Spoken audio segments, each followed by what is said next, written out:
اور ضمن پھر میں عرض کر دوں کہ یہ تو بنی اسرائیل کی داستان بیان نہیں ہو رہی.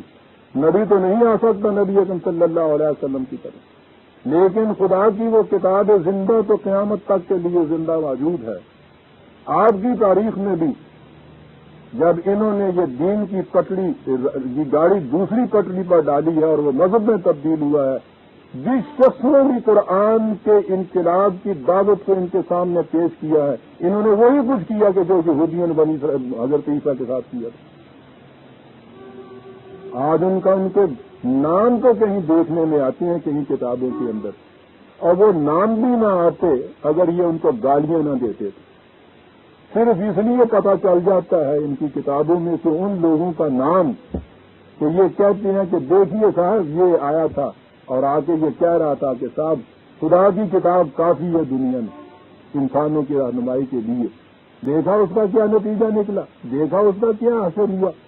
یوں ہمیں تاریخ میں اس طرح سے ان کے کچھ نام ملتے ہیں. پھر جو ان کے خلاف یہ نہایت کان اور تعریف کے ساتھ دیکھیے صاحب وہ یہ کہتا تھا، وہ جو یہ کہتا تھا نظر آتی ہے چیز تو معلوم ہوتا ہے کہ اللہ اکبر کس قسم کی یہ عظیم ہستیاں آ چکی تھیں ہمارے ہاں. نہ ان کی کسی کتاب کا کوئی ورق ملتا ہے، نہ ان کی سوانح حیات میں سے کوئی واقعات آپ کے سامنے آتے ہیں. بھائی اتنی سی چیزیں کہیں بکھری ہوئی مل جاتی ہیں. رسول نہیں تھا، رسول کی کتاب تو موجود ہے. وہی کچھ جو پہلے اہل کتاب نے کیا ہے خدا کے پیغام کے ساتھ، وہی آپ کے ساتھ ہوتا چلا آ رہا ہے آج تک. یعنی یہ یہاں تک کہ آپ کے ہاں کی وضعی روایات ہیں، سوچیے کہ کتنی عجیب کان امیز چیز ہے کہ کہا گیا یہ رسول اللہ صلی اللہ علیہ وسلم کی طرف منسوب کیا جا رہا ہے معاذ اللہ کہ آپ نے فرمایا کہ دیکھیے ایک فتنے کا دور آئے گا کہ ایک شخص اٹھ کے یہ کہے گا کہ خدا کی کتاب کافی ہے تمہارے لیے. فتنے کا دور آئے گا دنیا، اور انہیں کہا گیا ہے کہ تم نے پھر اٹھ کے اس کی مخالفت کرنا اور خدا کے دین کو بچانا ایسے شخص سے جو یہ کہے کہ تمہارے لیے خدا کی کتاب کافی ہے. اندازہ لگائیے. اور پھر جس نے بھی یہ کہا ہے جو اس کے ساتھ ہوا ہے وہ ان کی کتابوں کے صفحوں کے اوپر جو اس کے خون ناحق کے چھینٹے آج نظر آتے ہیں ان سے کچھ پتہ چلتا ہے کہ انہوں نے کیا کیا. ان کو جنگلوں میں دھکیلے گئے، کھالیں اتار دی گئیں، سوریوں پہ چڑھائے گئے، ایک ایک ورق ان کا جلا دیا گیا، ان کے گھروں کے گلوں کے حل پھیروا دیے گئے.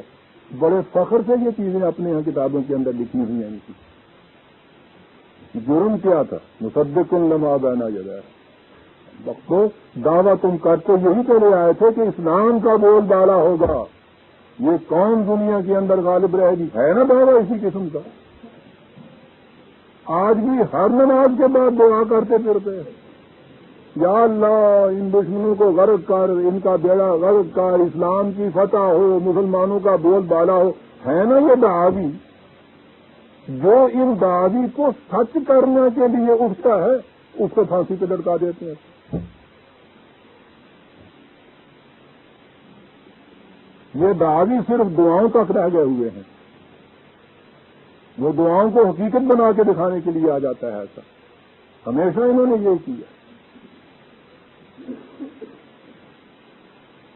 اور کیا کس طرح نبذ فریق من الذین اوتوا الکتاب، کتاب اللہ وراء ظہورہم. اس کا طریقہ صرف یہ تھا کہ اللہ کی کتاب کو پسے پشت ڈال دو اور ان خرافات کو اپنے ہاں دین بنا لو. بس ٹھیک ہے. راوی عیش لکھتا ہے اس کے بعد کیا بات کیا گیا ہے قرآن. کتاب اللہ وراء ظہورہم کأنہم لا یعلمون. وہ اس کا پتہ ہی نہیں کہ یہ بھی کچھ کتاب ہے خدا کی، یہی ہے ضابطۂ حیات. اس طرح سے اس کو پسے پشت ڈال کے اس سے اعراض بڑھتا گویا اسے جانتے ہی نہیں ہے. اور نہ جاننے کا تو آپ کو معلوم ہے نا. 7 سالہ کورس ہے ان کے ہاں کا جس سے پھر دستار فضیلت ان کے سر پہ بنتی ہے. اس 7 سالہ کورس کے اندر 18 علوم پڑھائے جاتے ہیں، فخر سے کہتے ہیں. اور قرآن کریم نصاب میں کہیں نہیں ہے۔ آخری سال میں سورہ بقرہ جو ہے ثواب کی خاطر اس کو پڑھا دیا جاتا ہے، تو جیسا مگروں تو برف بنتے ہوں گے نا، صرف تبرکن سورہ بقرہ 7 سال میں یہ کتاب اللہ جو ہے یہ نصاب میں نہیں، کانہم لا یعلمون، جو ہے اس کا پتہ ہی نہیں کہ یہ بھی کوئی چیز ہے ایسی۔ لہذا یہ داستان بنی اسرائیل بیان ہو رہی ہے، ارے دل یہ تو اپنی داستان معلوم ہوتی ہے، ورنہ تو قرآن کوئی تاریخ کی کتاب تھوڑا تھا کہ ہمیں ان اقوام سابقہ کی تاریخ اور ہسٹری سے آشنا کرانے کے لیے آیا تھا۔ وہ تو ایک ذہنیت بتاتا ہے، جب اور جہاں بھی دین مذہب میں تبدیل ہوا یہی ذہنیت ہو گئی، جب بھی ایسا ہوگا یہی ذہنیت ہو جائے گی۔ پھر کتاب اللہ کو تو پھینکا پیچھے، اور پیچھے کن چیزوں کے لگے، اتباع کن چیزوں کا کیا، کیا ہے قرآن کا اعجاز تھا۔ سب دیکھیے وَاتَّبَعُوا مَا تَتْلُو الشَّيَاطِينُ عَلَى مُلْكِ سُلَيْمَانَ۔ عزیزان من، یہ آیت ہے 102۔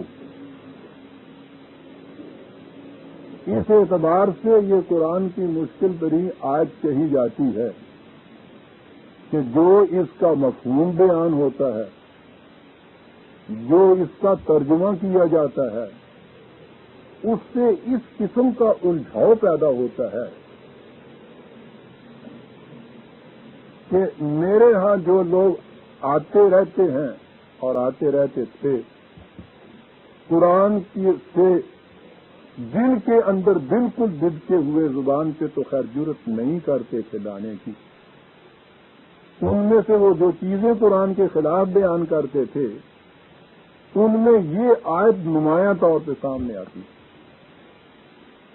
مجھے اس لیے یہ دہرانا پڑا ہے کہ آپ بھی آج اب جب تلاوت کرتے ہوں گے قرآن کی، اپنے طور پہ ترجمے سے دیکھتے ہوں گے، یقیناً اس مقام پہ آ کے آپ کھڑے ہو جاتے ہوں گے کہ یہ کیا چیز ہے۔ اس لیے مجھے ذرا یہ آیت تفصیل سے مجھے سمجھانی پڑے گی۔ میں نے اس دفعہ یہ التزام کیا تھا کہ یہ چیزیں جو ہمارے ہاں چلی آتی ہیں، اس قسم کی روایات کی، تفاسیر کی، اور ان کے اندر اوہام اور خرافات ہیں، میں انہیں نہیں لا رہا تھا، لیکن اس آیت کے ضمن میں مجھے وہ لانی پڑیں گی کہ اس کے بغیر بات سمجھ میں نہیں آئے گی آپ کی، بڑی الجھاؤ پیدا کرنے والی آیت۔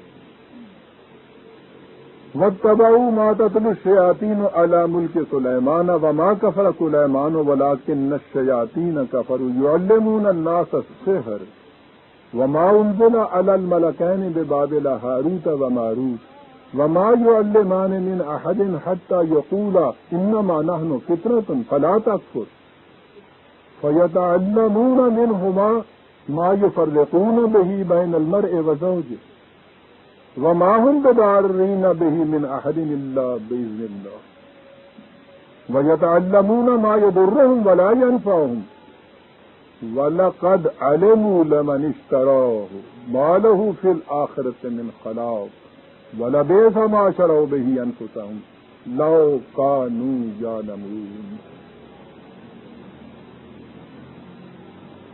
عظیم ہے۔ میں نے عرض کیا ہے کہ ترجمے سے آپ پڑھتے ہیں، ترجمے میں دیکھیے کہ اس کا مفہوم کیا ہوتا ہے۔ میرے پاس یہ ترجمہ ہمارے ہاں مولانا شاہ عبد القادر رحمۃ اللہ علیہ کا ترجمہ اس زمانے کی زبان کے اعتبار سے مستند سمجھا جاتا ہے۔ مولانا محمود الحسن مرحوم نے، شیخ الہند نے، اسی کو آج کی زبان میں سلیس طور پہ بیان کیا۔ مولانا شبیر احمد عثمانی نے اس کے اوپر حواشی لکھی۔ میں وہاں سے یہ ترجمہ پڑھ کے سناتا ہوں تاکہ معلوم ہو جائے کہ اس قدر مستند ترجمہ جو ہے اس کو بھی جب آپ پڑھیں گے تو اس آیت کا کیا مفہوم آپ کے ذہن میں آئے گا۔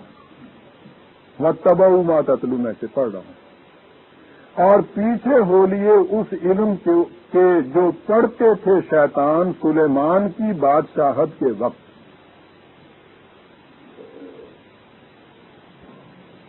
اور کفر نہیں کیا سلیمان نے، لیکن شیطانوں نے کفر کیا کہ سکھلاتے تھے لوگوں کو جادو، اور اس علم کے پیچھے ہو لیے جو اترا 2 فرشتوں پر شہر بابل میں، جن کا نام ہاروت و ماروت ہے، اور نہیں سکھاتے تھے وہ دونوں فرشتے کسی کو جب تک یہ نہ کہہ دیتے کہ ہم تو آزمائش کے لیے ہیں، تو کافر مت ہو۔ سنتے جا رہے ہیں آپ؟ پھر ان سے سیکھتے وہ جادو جس سے جدائی ڈالتے ہیں مرد میں اور اس کی عورت میں، اور وہ اس سے نقصان نہیں کر سکتے کسی کا بغیر حکم اللہ کے۔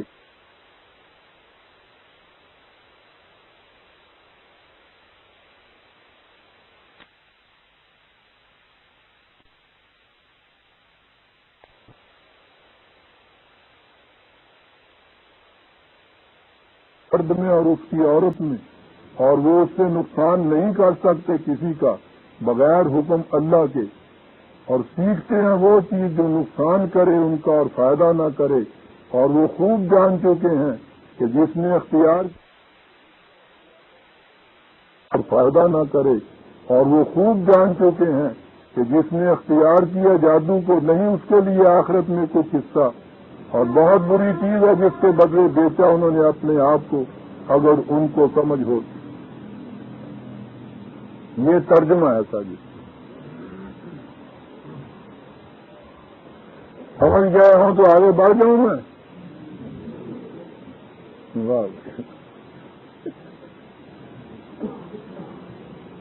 تفصیل سے سمجھیے، ترجمے سے نہیں بات سمجھ میں آیا کرتی۔ ہمارے ہاں تفسیر طبری ام التفاسیر، سب سے پہلی مکمل تفسیر قرآن کریم، سب سے پہلی، سب سے زیادہ مستند، وہ ہے زیادہ پھیلی ہوئی 30 والیوم میں۔ اسی تفسیر کو اس میں سے جو چیزیں تکرار کی جاتی ہیں الگ کر کے، وہ علامہ ابن کثیر نے، مفسر ہمارے ہاں کے ہیں، انہوں نے اپنے ہاں اس تفسیر کو اس طرح سے ذرا مختصر کر کے لکھ دیا ہے، تفسیر ابن کثیر اسے کہتے ہیں۔ وہ اس کا عربی متن تو میں نہیں پڑھ کے سناتا کہ پھر مجھے ترجمہ کرنا پڑے گا، اس کا ترجمہ بھی شائع ہو گیا ہوا، بڑی متداول ہے تفسیر، عام وہی پڑھائی جاتی ہے۔ یہ دیکھیے کہ وہ اس کے متعلق تفسیر کیا بیان ہوتی ہے۔ یہ ہے جی تفسیر ابن کثیر۔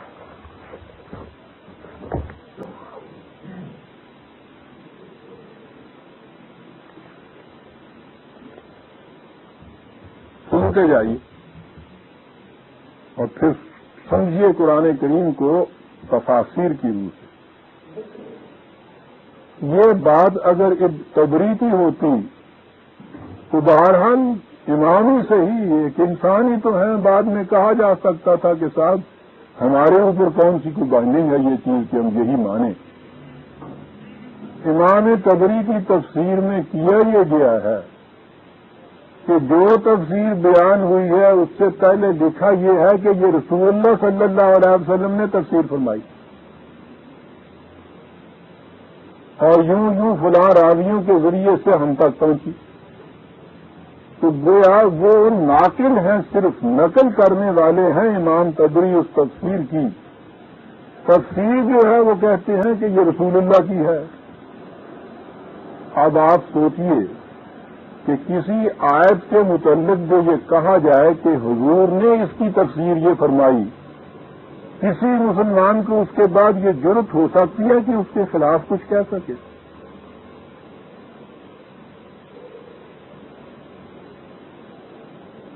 تو گویا وہ تفسیر طبری جو ہے آپ کے ہاں آخری تفسیر ہو گئی کہ اس کے بعد کوئی دوسرا شخص اس کے خلاف ایک لفظ کہہ ہی نہیں سکتا۔ لکھی گئی 4 صدی بغیر کسی پہلے لکھے ہوئے ریکارڈ کے، 350 یا 300 سال میں رسول اللہ کے بعد لوگوں سے باتیں سن کے ایک سے سنا، انہوں نے کہا کہ صاحب میں نے اپنے باپ سے یوں سنا تھا. انہوں نے کہا کہ ان سے جا کے پوچھ رہے ہیں، کہنے لگے وہ تو وفات پا گئے. بھئی وہ تو پھر بھی 300 سال ہوئے رسول اللہ کے بعد، تو انہوں نے کیسے؟ انہوں نے کہا جی وہ کہتے تھے کہ میں نے اپنے دادا سے سنا تھا. باپ ہی وفات پا گئے تو دادا کہاں ڈھونڈے؟ بھئی وہ کیا، وہ کہتے تھے کہ میں نے فلاں سے سنا تھا. اس کو کہتے ہیں روایت، انہیں کہتے ہیں راوی. اور آخر میں انہوں نے کسی نے صحابہ پہ پہنچایا، کسی نے کہا کہ رسول اللہ نے یہ فرمایا تھا. یوں آ گئی یہ روایت، اس طرح سے ہو گئی یہ تفسیر مرتب. اور اس کی ہر تفسیر کے متعلق، ہر روایت کے متعلق ایمان یہ کہ رسول اللہ کی. آپ نے غور فرمایا ہے کہ ہوا کیا ہے ہمارے ساتھ؟ یہ جو چیز ہے کہ صاحب یہ قرآن کریم جو ہے یہ یوں سمجھ میں نہیں آتا. وہ چیزیں ہمارے سامنے ہیں، ابھی ابھی میں پیش کر دیتا ہوں آپ کے سامنے کہ وہ ہے اس میں کیا. ان کے متعلق کوئی شخص نہ اعتراض کر سکتا ہے، نہ ان کے خلاف کچھ کہہ سکتا ہے، کیونکہ وہ کہتے ہیں کہ یہ رسول اللہ صلی اللہ علیہ وسلم کی ہے. اب سن لیجئے کہ تفسیر پھر اس کی کیا پیش ہوتی کہ جس پہ نہ اعتراض کر سکتے ہیں آپ، نہ اس کے خلاف کچھ کہہ سکتے ہیں. ما تتلو الشیاطین، یہ ہے جی وہ آیت. یہاں لکھ کے وہ فرماتے ہیں، حضرت عبداللہ بن عباس رضی اللہ تعالیٰ عنہ فرماتے ہیں. آپ دیکھا نا آپ نے 4 صدی میں یہ لکھتے ہیں، اور حضرت عبداللہ ابن عباس کے متعلق یہ فرمایا کہ انہوں نے یہ کہا گویا ایک صحابی ہیں رسول اللہ کے، ان کی یہ تفسیر، انہوں نے تو رسول اللہ سے سن کے یہ تفسیر بیان فرمائی. وہ فرماتے ہیں کہ حضرت سلیمان، ذرا تھم کے سنیے گا یہ چیز جو ہے، تفسیر میں نے بتا دی ہے کہ کہاں تک اس کی نسبت پہنچ رہی. وہ فرماتے ہیں کہ حضرت سلیمان علیہ السلام کے پاس ایک انگوٹھی تھی. جب آپ پخانے جاتے تو اپنی بیوی حضرت جرادہ کو وہ دے جاتے. جب حضرت سلیمان کی آزمائش کا وقت آیا، اس وقت ایک شیطان جن آپ کی صورت میں آپ کی بیوی صاحبہ کے پاس آیا اور انگوٹھی طلب کی جو دے دی گئی، اور اس نے پہن اور تخت سلیمانی پر بیٹھ گیا. تمام جنات وغیرہ حاضر خدمت ہو گئے، حکومت کرنے لگا. ادھر جب حضرت سلیمان واپس آئے، بیت الخلاء سے اتنے دنوں کے بعد واپس آئے،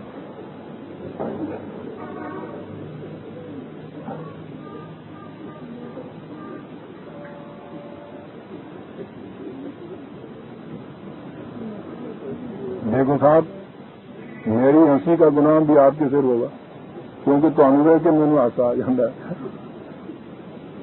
تمہیں کہا کیا ہونا ہے؟ ہاں جی.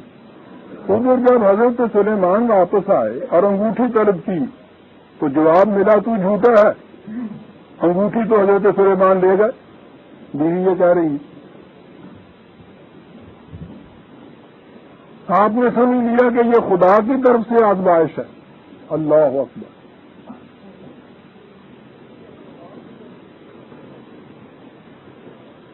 ان دنوں میں شیاطین نے جادو کی اور نجوم کی اور کہانت کی اور شعر اشعار کی اور غیب کی جھوٹی سچی خبروں کی کتابیں لکھ لکھ کر حضرت سلیمان کی کرسی تلے دفن کرنی شروع کر دی.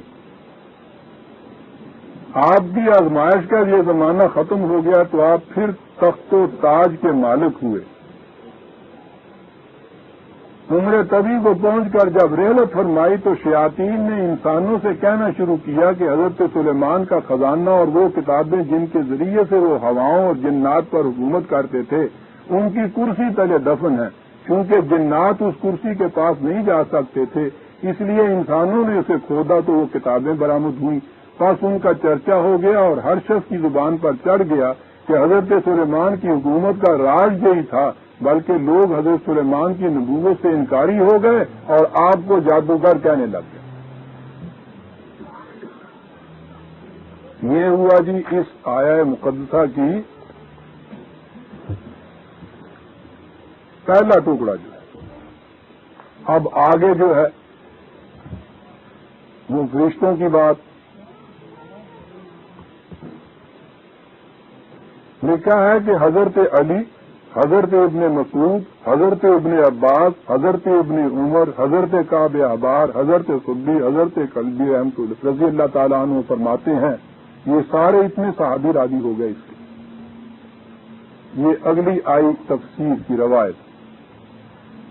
لکھا ہے کہ اب اس حدیث کو سنیں. یہ حدیث رسول اللہ صلی اللہ علیہ وسلم فرماتے ہیں کہ جب آدم علیہ السلام کو اللہ تعالیٰ نے زمین پر اتارا اور ان کی اولاد پھیلی اور زمین میں اللہ تعالیٰ کی نافرمانی ہونے لگی تو فرشتوں نے کہا کہ دیکھو یہ کس قدر بد لوگ ہیں، کیسے نافرمان اور سرکش ہیں. ہم اگر ان کی جگہ ہوتے تو ہرگز خدا کی نافرمانی نہ کرتے. اللہ تعالیٰ نے فرمایا اچھا تم اپنے میں سے 2 فرشتوں کو پسند کر لو. میں ان میں انسانی خواہشات پیدا کرتا ہوں اور انہیں میں بھیجتا ہوں، پھر دیکھتا ہوں کہ وہ کیا کرتے ہیں. چنانچہ انہوں نے ہاروت و ماروت کو پیش کیا.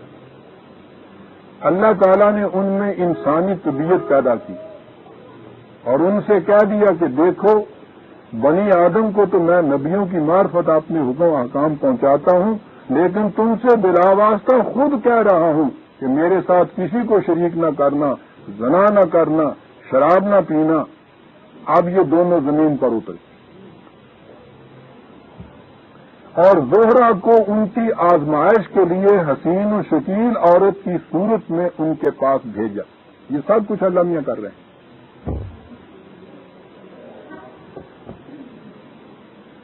جسے دیکھ کر یہ مفتون ہو گئے اور اس سے میری بیٹیاں اور بہنیں معاف رکھیں اس سے فعل بد کرنا چاہا. اس نے کہا اگر تم شرک کرو تو میں منظور کرتی ہوں. انہوں نے جواب دیا کہ یہ تو ہم سے نہ ہو سکے. وہ چلی گئی، پھر آئی اور کہنے لگی اچھا اس بچے کو قتل کر ڈالو تو مجھے تمہاری خواہش منظور کرنی.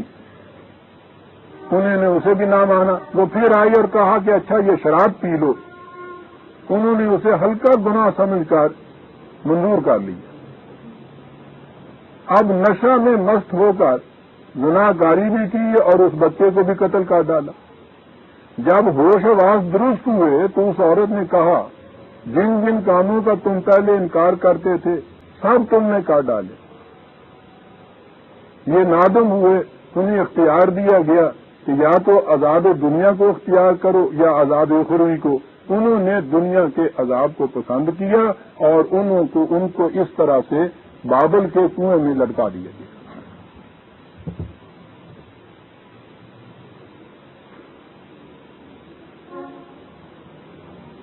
یہ جو عورت تھی زہرا جسے آزمائش کے لیے بھیجا تھا، ذرا ہی آگے اس کی بھی تفصیل دی گئی. اس عورت کا نام عربی میں زہرا تھا اور نبطی زبان میں اس کا نام بیدخ تھا اور فارسی میں ناہید تھا. یہ عورت اپنے خامن کے خلاف ایک مقدمہ لائی تھی ان فرشتوں کے پاس. جب انہوں نے اس سے برائی کا ارادہ کیا تو اس نے کہا پہلے مجھے میرے خامن کے خلاف حکم دو تو مجھے منظور ہے. عدالت میں دیکھ رہے ہیں یہ کیا کچھ ہو رہا ہے. انہوں نے ایسا ہی کیا. پھر اس نے کہا کہ مجھے یہ بھی بتا دو کہ تم کیا پڑھ کر آسمان پر چڑھ جاتے ہو اور کیا پڑھ کر اترتے ہو. انہوں نے یہ بھی بتا دیا. چنانچہ وہ اسے پڑھ کر آسمان پر چڑھ گئی لیکن اترنے کا وظیفہ بھول گئی.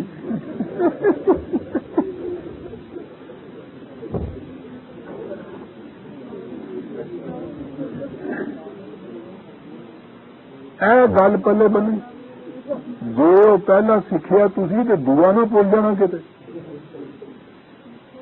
ہاں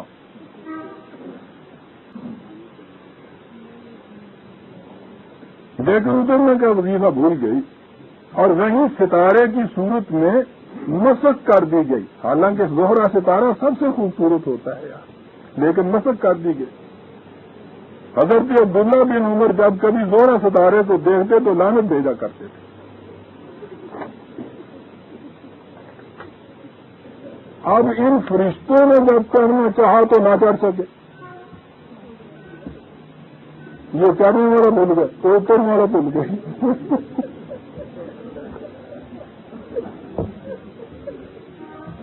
آپ پھر ہنس رہے ہیں صاحب، مجھے پھر ہنسی آ جاتی ہے. حضرت مجاہد فرماتے ہیں، یہ سب بڑے بڑے محدث ہیں، بڑے بڑے مفسر ہیں، یہ ائمہ کرام ہیں جن کے یہ نام آ رہے ہیں سامنے آپ کے. فرماتے ہیں پہلے چند دنوں تک تو یہ فرشتے ثابت قدم رہے، صبح سے شام تک عدل کے ساتھ حکومت کرتے رہتے، شام کو آسمان پر چڑھ جاتے، پھر زہرہ کو دیکھ کر اپنے نفس پر قابو نہ رکھ سکے، زہرہ ستارے کو ایک خوبصورت عورت کی شکل میں بھیجا گیا. یہ تھا ہاروت ماروت کا قصہ جو ہے. اب اسی کے ساتھ آگے ذرا چلیے، یہ جادو والی بات جو آئی ہوئی ہے سر. حضرت عائشہ صدیقہ رضی اللہ تعالی عنہا فرماتی ہیں، یہ وہاں سے روایت آئی تھا کہ دومت الجندل کی ایک عورت حضور کے انتقال کے تھوڑے ہی زمانے کے بعد آپ کی تلاش میں آئی اور آپ کے انتقال کی خبر پا کر بے چین ہو کر رونے پیٹنے لگی. میں نے اس سے پوچھا کہ آخر کیا بات ہے؟ تو اس نے کہا کہ مجھ میں اور میرے شوہر میں ہمیشہ ناچاکی رہا کرتی تھی. ایک مرتبہ وہ مجھے چھوڑ کر لاپتہ کہیں چلا گیا. ایک بڑھیا سے میں نے یہ سب ذکر کیا، اس نے کہا جو میں کہوں وہ کر، وہ خود بخود تیرے پاس آ جائے گا. میں تیار ہو گئی. وہ رات کے وقت 2 کتے لے کر میرے پاس آئی. ایک پر وہ خود سوار ہوئی اور دوسرے پر میں بیٹھ گئی کتوں پر. تھوڑی دیر میں ہم دونوں بابل پہنچ گئے.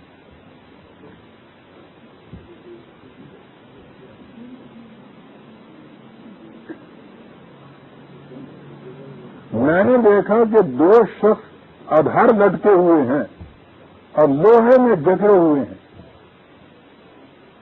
اس عورت نے مجھ سے کہا کہ ان کے پاس جا اور ان سے کہہ کہ میں جادو سیکھنے آئی ہوں. یہ بابل کے ہاروت ماروت. میں نے ان سے کہا، انہوں نے کہا سن، ہم تو آزمائش میں ہیں، تو جادو نہ سیکھ، اس کا سیکھنا کفر ہے. میں نے کہا میں تو سیکھوں گی. انہوں نے کہا کہ اچھا پھر جا اور اس تنور میں پیشاب کر کے چلی جا. میں گئی، ارادہ کیا، لیکن کچھ دہشت سی طاری ہوئی اور میں واپس آ گئی اور کہا میں فارغ ہو آئی ہوں. انہوں نے پوچھا کیا دیکھا؟ میں نے کہا کچھ نہیں. انہوں نے کہا تو غلط کہتی ہے، ابھی تک کچھ نہیں بگڑا کیونکہ تیرا ایمان ثابت ہے، اب بھی لوٹ جا اور کفر نہ کر. میں نے کہا مجھے تو جادو سیکھنا ہے. انہوں نے پھر کہا اور اس تندور میں پیشاب کر کے آ. میں پھر گئی، لیکن اب کی مرتبہ بھی دل نہ چلا، واپس آئی. پھر اسی طرح سوال جواب ہوئے. میں تیسری مرتبہ پھر تندور کے پاس گئی اور دل کڑا کر کے پیشاب کرنے کو بیٹھ گئی. ہاروت ماروت فرشتے یہ جادو سکھا رہے ہیں اس بڑھیا کو. میں نے دیکھا کہ ایک گھوڑ سوار منہ پر نقاب ڈالے نکلا اور آسمان پر چڑھ گیا. میں واپس چلی آئی، ان سے ذکر کیا. انہوں نے کہا ہاں اب کی مرتبہ تو سچ کہتی ہے، وہ تیرا ایمان تھا جو تجھ سے نکل گیا، اب جا چلی جا. میں آئی اور اس بڑھیا سے کہا کہ انہوں نے تو مجھے کچھ بھی نہیں سکھایا. اس نے کہا بس تجھے سب کچھ آ گیا، اب تو جو کہے گی ہو جائے گا، بس ایمان نکل دی دے. تے کام نہیں نہ ہوں اج کل، گل بالکل ٹھیک ہے. تھوڑی جی ہوتی ایمان دی جو ہوں یہ کھ کے دیکھو کس طرح کام ہوں جا کے سارا دور روز نہ روز کا رشتہ کا ہے جا نہ ہو تمور لب لگے تو میں نے آزمائش کے لیے ایک دانہ گیہوں کا لیا، اسے زمین پر ڈال کر کہا اگ جا، وہ فوراً اگ گیا۔ میں نے کہا تجھ میں بال پیدا ہو گئے، میں نے کہا سوکھ جا، وہ بال سوکھ گئے۔ میں نے کہا الگ الگ دانہ دانہ ہو جا، وہ بھی ہو گیا۔ پھر میں نے کہا سوکھ جا، سوکھ گیا۔ پھر میں نے کہا آٹا بن جا، آٹا بن گیا۔ میں نے کہا روٹی پک جا، روٹی پک گئی۔ لو موج ہوگی سامنے بلاتے تو چھوٹی ہے۔ یہ دیکھتے میرا دل نادم ہونے لگا اور مجھے اپنے بے ایمان ہونے کا صدمہ ہونے لگا۔ اے ام المومنین، حضرت عائشہ سے وہ کہتی ہیں، یہ ان سے آ کے بیان کر رہی ہیں، اے ام المومنین قسم خدا کی نہ میں نے اس جادو سے کوئی کام لیا نہ کسی پر کیا، میں یوں ہی روتی پیٹتی حضور کی خدمت میں حاضر ہوئی کہ حضور سے کہوں، لیکن افسوس بدقسمتی سے آپ کو بھی میں نے پایا، اب میں کیا کروں صاحب۔ اور اس کے بعد پھر وہ لمبا چوڑا ہے کہ اسے کیا سکھایا گیا اور کیا کچھ پڑھایا گیا تو وہ جادو کا اثر جو ہے وہ دور ہوا، سمجھ لیا نا۔ یہ ہے جی، یہ میں نے اس میں سے صرف 2-3 پڑھی، سارے ورقے ایسے نہیں آ گئے، اور یہی کچھ ہے اس کے بعد۔ قرآن کریم کی آیت آپ کے سامنے آئی، ترجمہ آپ نے سن لیا جو متداول چلا آ رہا ہے، نہیں سمجھ میں آئی بات آپ تفسیر کی طرف چلے۔ سب سے معتبر تفسیر جو آپ کے ہاں کی ہے آپ نے اس کو اٹھا کے یہ دیکھ لی، اسے آپ نے یہ اس میں سے تفسیر کو پڑھا۔ قرآن کریم کی کتنی عظمت کا نقش آپ کے دل پہ ثبت ہوا عزیزان مان۔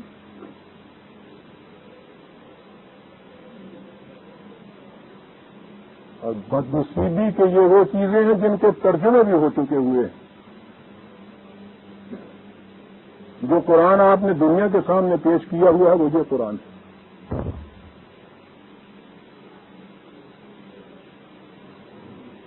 سوچ رہے ہیں کہ آپ کے ساتھ کیا ہوا ہے؟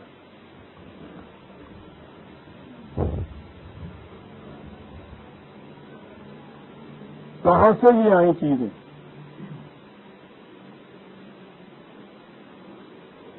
یہی چیزیں جو ہیں یہ ہے تورات، یعنی تورات کے اس کے اندر ایکسٹریکٹ میں آپ کو سناتا ہوں۔ یہ ہے میری کتاب برق طور۔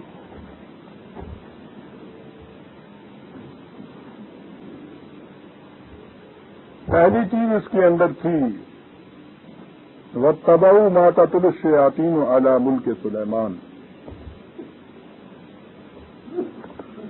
تورات میں ہے کہ حضرت سلیمان کے زمانے میں ایک شخص یربعام نامی نے حیا کاہن کے ساتھ مل کر آپ کی سلطنت کے خلاف سخت سازشیں کی تھیں۔ یہ ایک چیز ذہن میں رکھیے گا کہ حضرت سلیمان کی سلطنت کے خلاف ان لوگوں نے کچھ سازشیں کی تھیں۔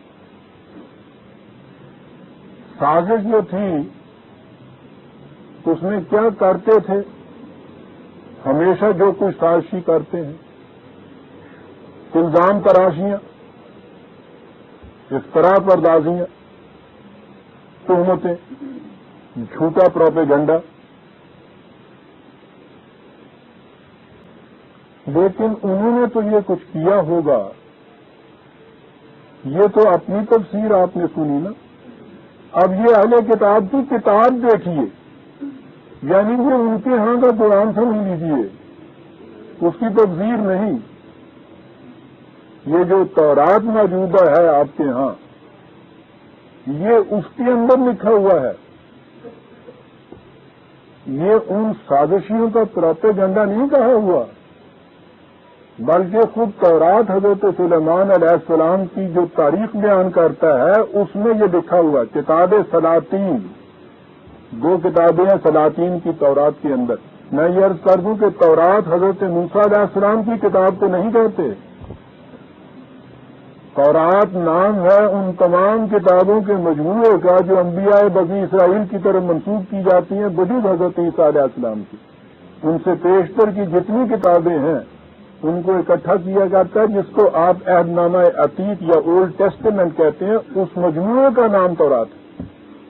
اس میں یہ کتاب سلاطین ہے، پہلی 11واں باب ہے اس کا، 1 سے 6 تک اس کی آیات ہیں، وہ بھی ورسز ہی کہتے ہیں۔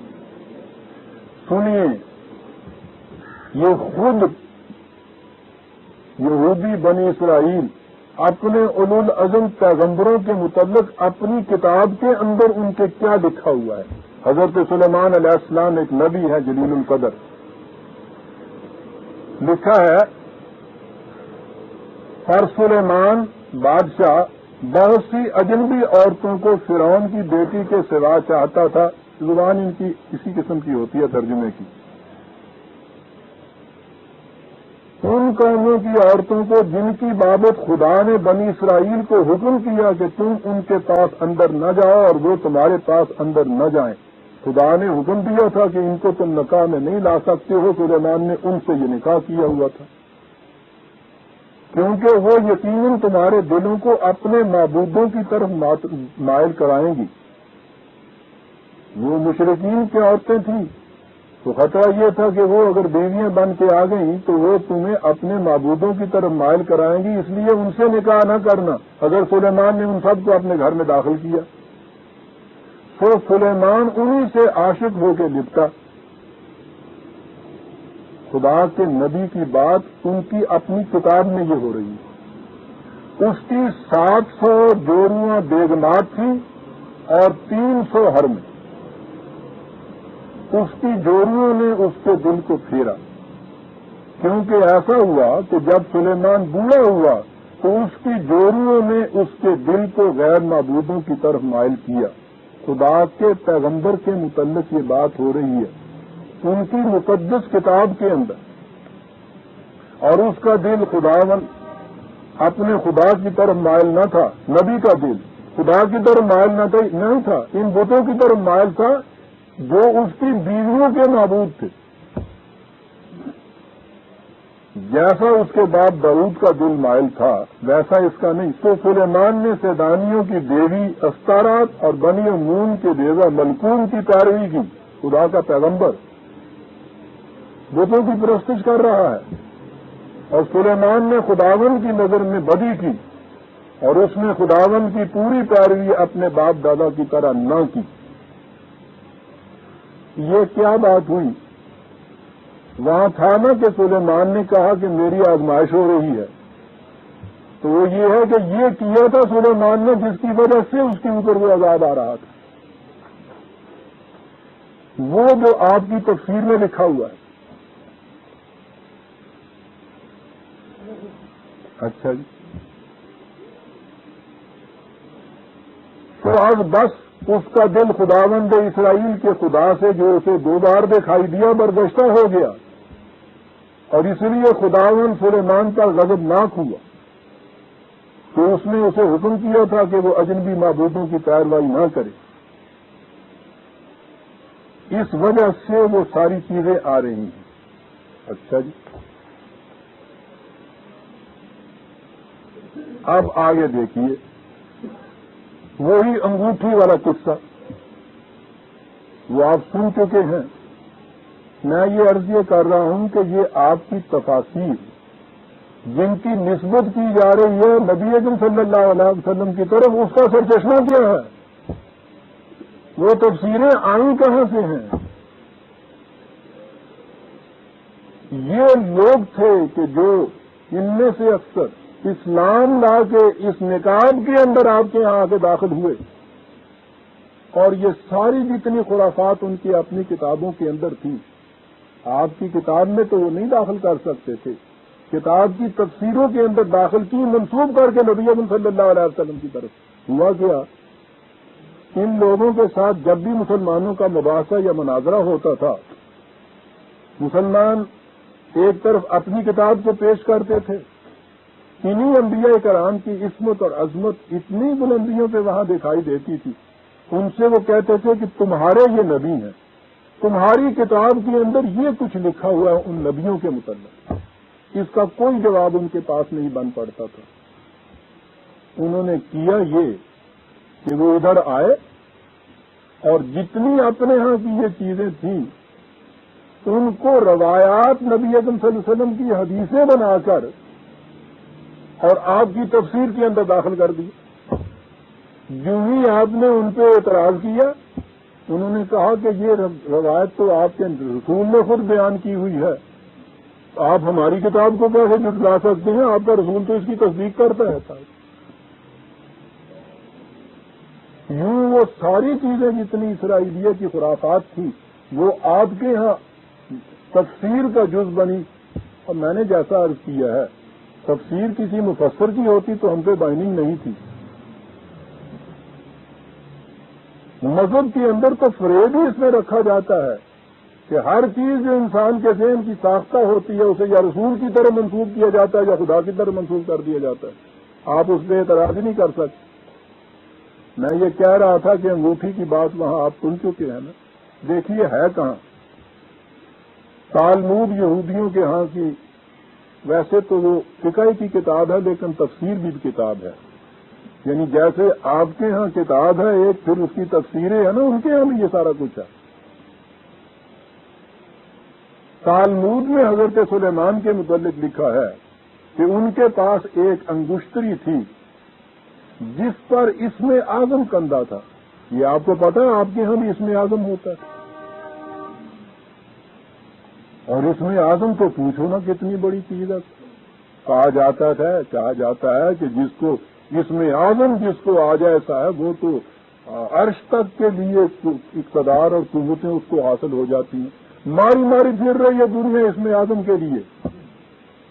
تالمود میں ہے وہ یہ چیز، یہودیوں کے ہاں کی یہ چیز.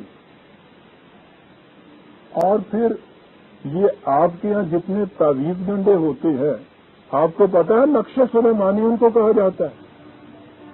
وہ منسوخ کیے جاتے ہیں جیسے سلیمان کی طرف.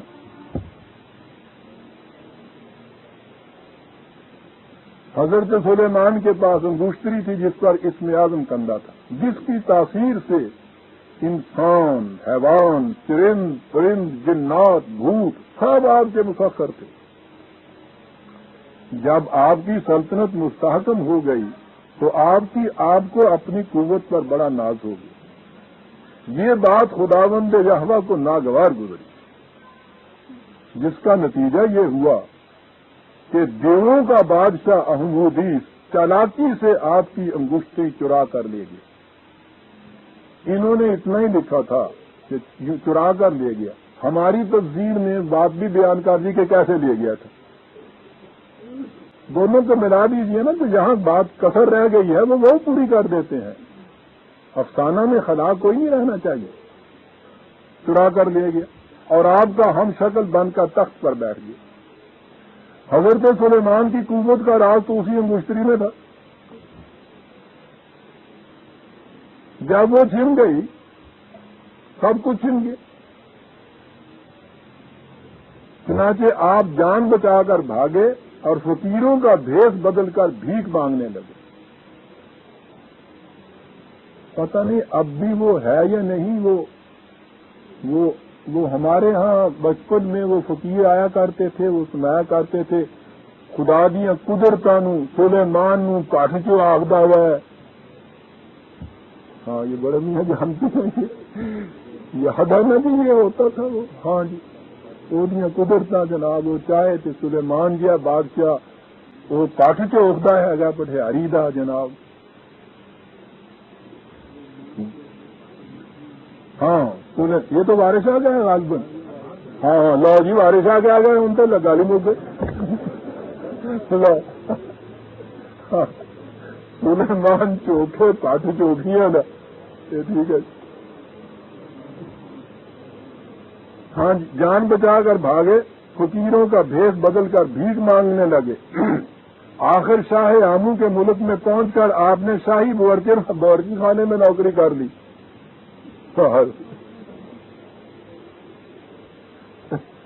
بادشاہ ہانڈی بننے لگ. کلاکار بادشاہ کی بیٹی آپ پر عاشق ہو گئی. خندانے تھے جب بادشاہ کو اس کا علم ہوا تو اس نے ان دونوں کو جنگل میں بھیج دیا. چل ایک دن ایک ماہی گیر ایک مچھلی لے کر ادھر سے گزر رہا تھا. بکارن شہزادی رو ہی گئی نا. بچپن سے سنتے ہوں سا نانی اما کو لوگ آتی. ایک سی بادشاہ انہوں نے گھر آٹا مک گیا. بادشاہ نے کہا کوئی رانی گوانڈیاں کے گھر گئی چکی پی.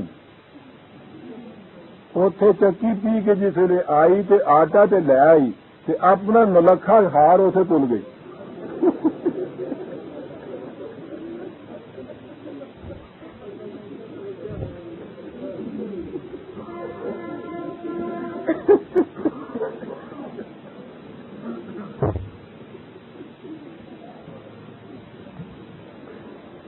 بکارم شہزادی نے وہ مچھلی اس سے خرید لی اور جس وقت اس کا پیٹ چاک کیا تو اس میں سے ایک انگوٹھی برآمد ہوئی.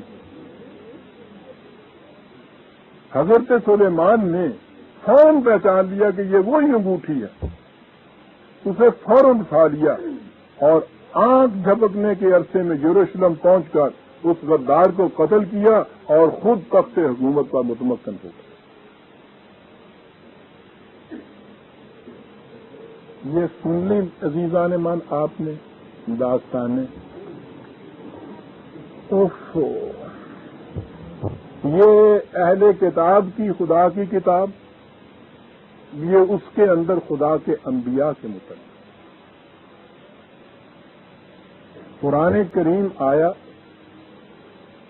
اور اس نے آ کر ان انبیاء کرام کے سیرت و کردار پر جس قدر یہ افسانوی پردے پڑے ہوئے تھے ایک ایک کو چاک کر کے ان کی منزہ پاکیزہ بلند سیرت کو سامنے لے آیا. انبیاء کرام ہی کی نہیں صاحب، اس کی تو کشادہ نہیں کیا. وہ تو حقیقت کو چونکہ بیان کرتا ہے.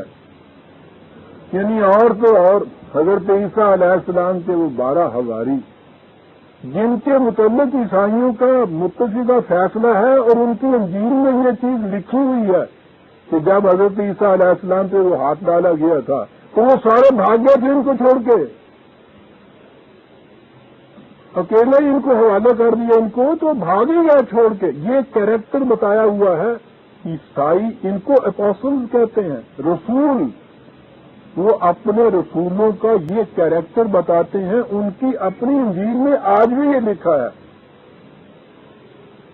قرآن آیا تو حضرت عیسیٰ علیہ السلام کی جو صحیح سیرت تھی وہ تو ایک طرف رہی. ان حواریوں کے متعلق یہ اس نے کہا کہ جب عیسیٰ نے یہ کہا کہ آؤ کون ہے اس انقلاب میں خدا کی مدد میں میرا ساتھ دینے والا، حواریوں نے کہا کہ ہم تمہارا ساتھ دینے والے ہیں اور ہمیں لکھ لو اس میں کہ ہم جانے دے دیں گے تمہارے سب کے ساتھ. وہ تو نبی تو ایک طرف رہا، وہ تو ان ساتھیوں کے متعلق بھی یہ کچھ کہتا ہے بتا دینا چاہیے. جن کے وہ اپوسٹلز ہیں وہ ان کی وہ سیرت بیان کر رہے ہیں. یہ آتا ہے تو اس نبی کے حواریوں کے متعلق یہ شہادت دیتا ہے.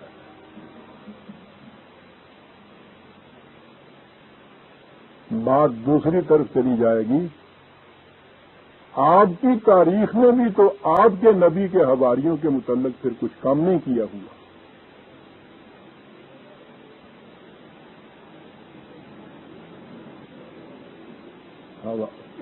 انجیل کے بیانات تو ہمارے سامنے آ جاتے ہیں جو حواریوں کے متعلق ہیں.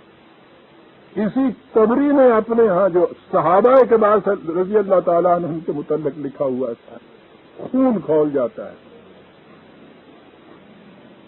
اور بدبختی یہ ہے کہ آج اس ہمارے دور میں بھی فخر کے ساتھ ان کو اچھالا جاتا ہے. کتابیں لکھی جاتی ہیں خلافت و ملوکیت کے اوپر، ہزاروں کی تعداد کے اندر ان کو پھیلایا جاتا ہے اور بڑا فخر کیا جاتا ہے اس بات کے اوپر معاذ اللہ کہ ہمارے شجر طیب میں نبی کے یہ پھل پیدا کیے ہوئے تھے. اللہ اکبر. درخت تو اپنے پھل سے پہچانا جاتا ہے عزیزان من. بات دوسری طرف چلی گئی. قرآن آیا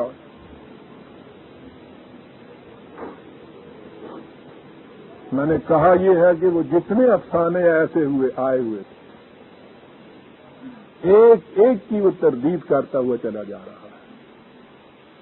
پس منظر آپ نے سن لیا، بیک گراؤنڈ ہمارے سامنے آ گئی ہے. معاف فرمائیے گا، میں یہاں نہیں بات چھوڑنا چاہتا، بات ہی نہیں ہوگی. ویسے تو 10:30 بج گئے ہیں، لیکن مجھے یہ ضرور پورا کرنا ہے اور آپ بھی متفق ہوں گے کہ کرنا چاہیے مجھے. بات تو اب آئی ہے سامنے. وہ آیا، کہا کہ ان کی کیفیت یہ ہے کہ کہتے یہ ہیں کہ یہ بنی اسماعیل کی طرف پیغمبر آ گیا، ہم اس لیے نہیں مانتے، جبرائیل نے غلطی سے ادھر دے دیا اس لیے. یہ ان کی کیفیت اپنے پیغمبروں کے متعلق کیا تھی؟ خدا کے پیغمبروں کی کتابوں کو انہوں نے پیٹھ پیچھے پھینک چھوڑا ہوا تھا، اور اپنی کیفیت وَاتَّبَعُوا مَا تَتْلُو الشَّيَاطِينُ عَلَىٰ مُلْكِ سُلَيْمَانَ، اور اتباع کن چیزوں کا کرتے تھے؟ وہ جو مملکت سلیمانی کے خلاف سازشیں کرنے والے تھے. عزیزان مان، یہ یتلو علی کے معنی جو ہیں صرف پڑھنا ہی نہیں ہوتا، عجیب لفظ قرآن استعمال کر گیا. یہ تو وہ چیز ہے نا کہ جس کو عام طور پہ پڑھا جائے اور پھیلایا جائے، کسی کے پیچھے چلا جائے. میں نے کہا ہے نا کہ وہ سازش کرتے تھے پروپیگنڈے کے ذریعے سے، ان کے خلاف پھیلاتے تھے الزامات، افتراءات، اور ہر جگہ سازشی پروپیگنڈا جو ہوتا ہے آپ کے سامنے ہی ہے. کس کس قسم کی چیزیں تراشتے ہیں بیٹھے ہوئے. وَاتَّبَعُوا مَا تَتْلُو الشَّيَاطِينُ عَلَىٰ مُلْكِ سُلَيْمَانَ، اپنا پیغمبر ان کا، اس کے خلاف اس کے دشمنوں نے، شیاطین نے، سازشیوں کے سرغنوں نے جو خرافات تراشی ہوئی تھی، یہ ان کے پیچھے پیچھے چلتے تھے، اور کتاب اللہ کو انہوں نے اپنے پیٹھ پیچھے چھوڑا ہوا تھا. یہ ہے یہ قوم. دیکھ رہے ہیں عزیزان من کیا بتا رہا ہے؟ ان گھڑی ہوئی تہمتوں میں کیا بات تھی کہ سلیمان نے اپنی بیویوں کے کہنے میں آ کر خدا سے انکار کیا، بتوں کی پرستش شروع کی. وما کفر سلیمان،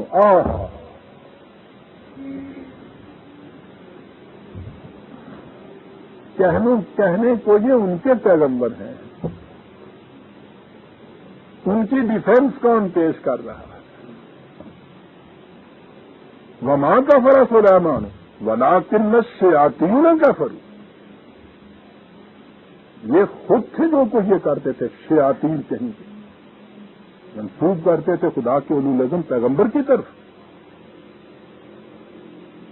یہ نقش اور ٹونے اور ٹوٹکے اور جادو اور یہ سارا کچھ منسوب کرتے ہیں سلیمان کی طرف، نقش سلیمانی کہہ کے.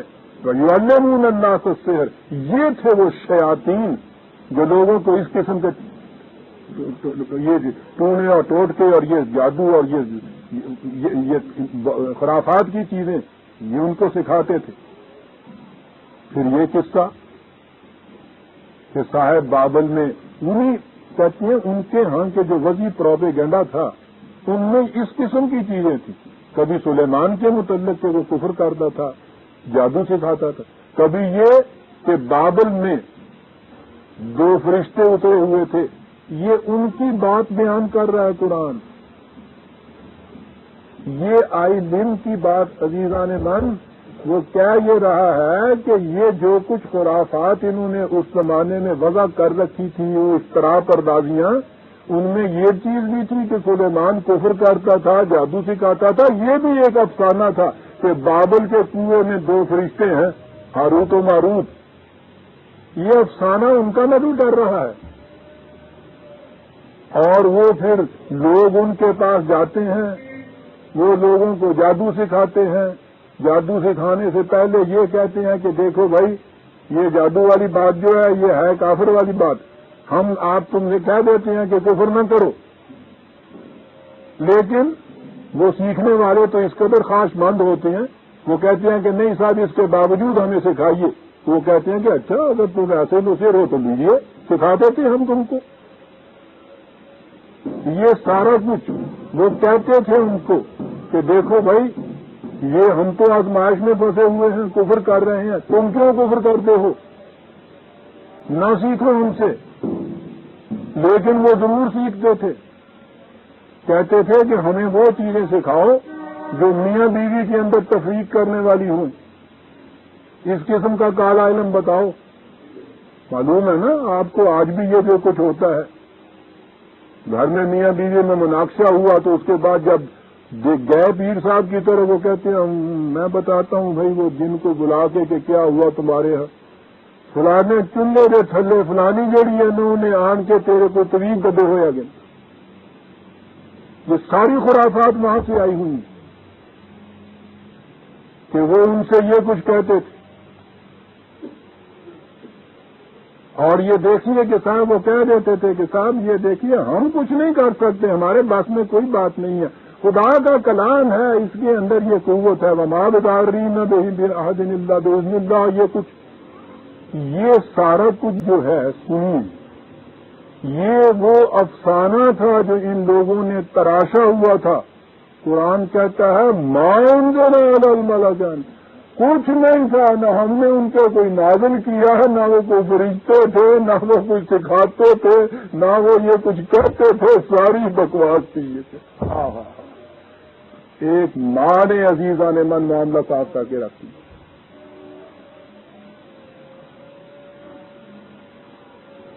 قرآن ہے تو پورے دماغ میں بت خانہ ہو تو کیا کہیے،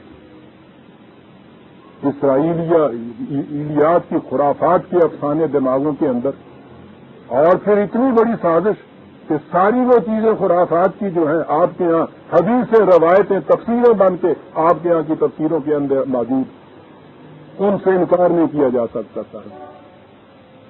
قرآن کا اعجاز ہے، اتنی بڑی چیزیں ان کے ہاں کی ایک لفظ کے اندر کہہ دیا مَا أُنزِلَ عَلَى الْمَلَكَيْنِ بِبَابِلَ هَارُوتَ وَمَا يُعَلِّمَانِ مِنْ أَحَدٍ حَتَّىٰ، قطعاً یہ بات نہیں تھی، قطعاً یہ بات نہیں تھی۔ کیا بات ہے قرآن کی، سب غلط، سب افسانے، وہ یہ کہتے تھے وہ یہ کہتے تھے، وَمَا هُمْ بِضَارِّينَ بِهِ مِنْ أَحَدٍ إِلَّا بِإِذْنِ اللَّهِ، قطعاً یہ بات نہیں۔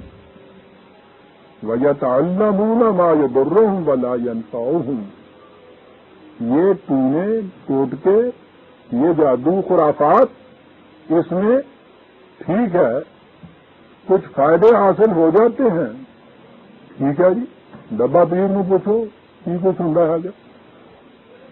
اور جیسا کہ میری بچی نے یہ کہا تھا یہ ڈبہ پیر کوئی خاص نہیں ہے، ہر پیر ڈبہ پیر ہوتا ہے، بس ڈبوں کی نوعیت میں فرق ہوتا ہے۔ وہ کہتے ہیں کہ یہ ٹھیک ہے اس سے فائدہ ہوتے ہیں، لیکن ایک کاش کہ انہیں پتہ ہوتا وَلَقَدْ عَلِمُوا لَمَنِ اشْتَرَاهُ مَا لَهُ فِي الْآخِرَةِ مِنْ خَلَاقٍ، کہ یہاں تو چند ٹکے مل جائیں گے ان کو، زندگی کے مستقبل میں تو ان کا کوئی حصہ نہیں ہوتا۔ مَا لَهُ فِي الْآخِرَةِ مِنْ خَلَاقٍ وَلَبِئْسَ مَا اشْتَرَوْا بِهِ أَنفُسَهُمْ، چند پیسے تو یہ لے لیتے ہیں، عزیزان من غور کیجئے کیا کہہ گیا قرآن، چند پیسے وصول کر لیتے ہیں، اپنے آپ کو بیچ دیتے ہیں۔ اللہ لو کانوا یعلمون، ایک کاش اتنی سی بات بھی سمجھ لیتے، یہ بات تو ایک چھوٹا سا دکاندار بھی سمجھ لیتا ہے، وہ بھی کبھی نہیں کرتا کہ گاہک آ کے اس سے کہے کہ صاحب یہ لیجئے 100 روپیہ دیتا ہوں، جان دے دیجئے اپنی، جان دے دیجیے وہ حوالات میں بھیجے گا اس کو، کبھی وہ یہ نہیں کرتا۔ وہ کہے 10,000 لے لیجئے، کہتے بکتے کیا ہو، کہہ یہ رہا ہے کہ چند ٹکے لیتے ہیں اپنا آپ بیچ دیتے۔ لو کانوا یعلمون، ایک کاش اتنی سی بات ان کی سمجھ میں آ جاتی تو پھر تو یہ کچھ نہ کر دیتا۔